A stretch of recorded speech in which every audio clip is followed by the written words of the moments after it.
So let's give you some background to the conversation we're having. This is what is in the news this morning. Nigeria's privatization bureau, called the BP, says the Yola Power Distribution Company, or the DISCO in that region, and Afam Power PLC are up for sale to new investors. Well, Yola Disco was already privatized, of course, in November 2013 among other 10 power companies that were privatized under the Jonathan's administration. But the BP now says it wants to sell the Yola Disco because the investor says we don't want anymore, we're handing off, so take your business back and give us our money back as well. So, but the BP is here to refund the core investors $146.8 million, which they paid for 51% equity for the Yola facility.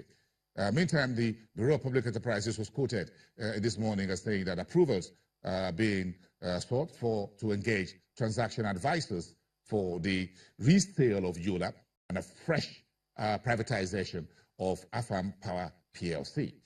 The Yola Disco operator issued repeated force majeure on its coverage areas of Yobe, Adamawa, Borno, and Taraba. Those 5 states, and if you include Benue State and a few others, that is Nigeria's axis of evil, where you have the deadly Boko Haram insurgency and the current deadly clash between farmers and herders. So that's the corridor where the Yola Power Distribution Company bought that facility there to distribute power. But instead, they have a problem with this region so far, and they've declared force majeure, says we can't do business there. Now, the Yola Disco is telling the government we want to get out. But we need to get in power to the people. So let's start that conversation. And we thank you very much for hanging in there with us for this conversation. Mukhtaar Tijani, who is a member of the advisory power team to the Buhari's administration and a special advisor to the president on power. It's good to have you on the program. And of course, down here in Victoria Island via Skype is my good friend. I keep forgetting his name if he's my good friend. Thank you. Jubril Karim. It's good to have you. We should be connecting power more all the time. I remember the Abuja guy's name more than you because they are the ones holding power. So that's where we're going to start from. Mukhtaar, let's start with you.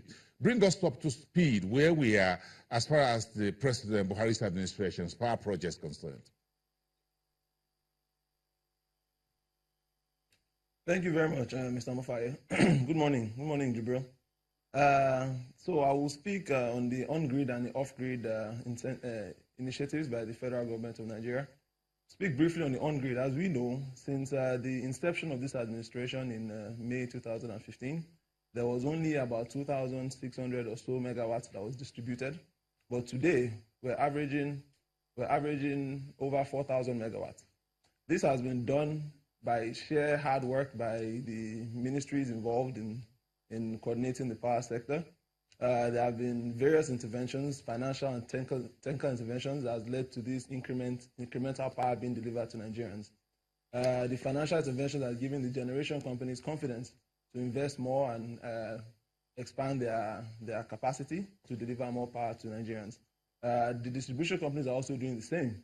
The transmission company, as we know, has expanded its capacity from 5,000 to about 7,000 megawatts today.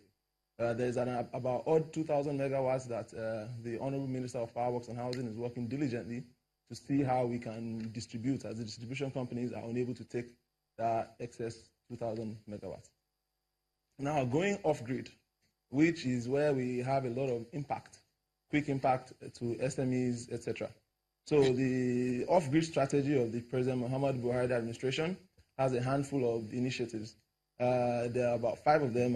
The energizing economies, energizing education, there are the mini grids, there's the beyond the grid, which utilizes solar home systems, and there's also an energy database. In line with the economic recovery and growth plan, which seeks to leverage the power of the private sector and also unlock issues with growth of SMEs, the Energizing Economies program seeks to take power directly to economic clusters, off-grid economic clusters, to ensure improvement in growth of these SMEs. So these are the 5 various off-grid incentives for the administration being implemented by the Rural Electrification Agency. And like I said, on-grid, there's a lot of expansion and a lot of work is being done to ensure more power is delivered to Nigerians. I think it's a general consensus. Everybody would agree that power has improved over the past 2.5 years. Well, thank you very much for giving us that tune of that conversation for us and giving us a very brief statement of where we are on grid and off grid. Jibril, let's bring you in on this. What do you consider as the state of on-grid power as we speak right now of the administration? Well, I can't really, I don't really have any ground to disprove anything that Mukhtaar has talked about in terms of increasing the volume of electricity generated. Of course, it has increased from when they took over in 2015 up to now. However, it has not been at the pace that was anticipated. And that being said, I think the most important factor that has not really worked out well for me is that the focus has so much been on short-term sustainability as against long-term sustainability. And what do I mean by this? What I mean by this is that if you look at the entire industry, the administration, whether in 2019 or 2023, will eventually depart. What you want to build is an industry that is sustainable in the long run. So what we have now is that the power sector as it is today is not self-sustaining. And this has translated to different issues in the power sector. That means governments have to step in at different time in terms of subsidizing consumers and also directly involving themselves in projects. So what we have is a situation where the industry on its own cannot stand alone and operate without interference from government in offering all these subsidies that I discussed earlier.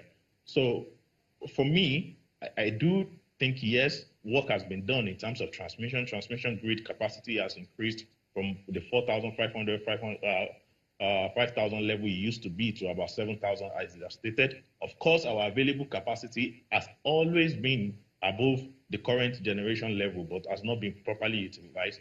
Of course, our available capacity has also increased and utilization has increased a little bit. But another factor that has always plagued the industry still continues in terms of maximizing the available capacity. If you look at capacity utilization today and the constraints that gas brings to generation that is available, that is being utilized today, is still very high. If we can deliver gas to every power station that is ready to fire today, we would definitely be talking something above 5,000 megawatts. But that is not there. So we have to have a more comprehensive reform that is built towards a long-term solution as against claiming short-term victory of moving to 4,500 or getting closer to 5,000 megawatts. That's not the end goal. The end goal is to have a sustainable power system, a sustainable power system that can survive beyond the administration.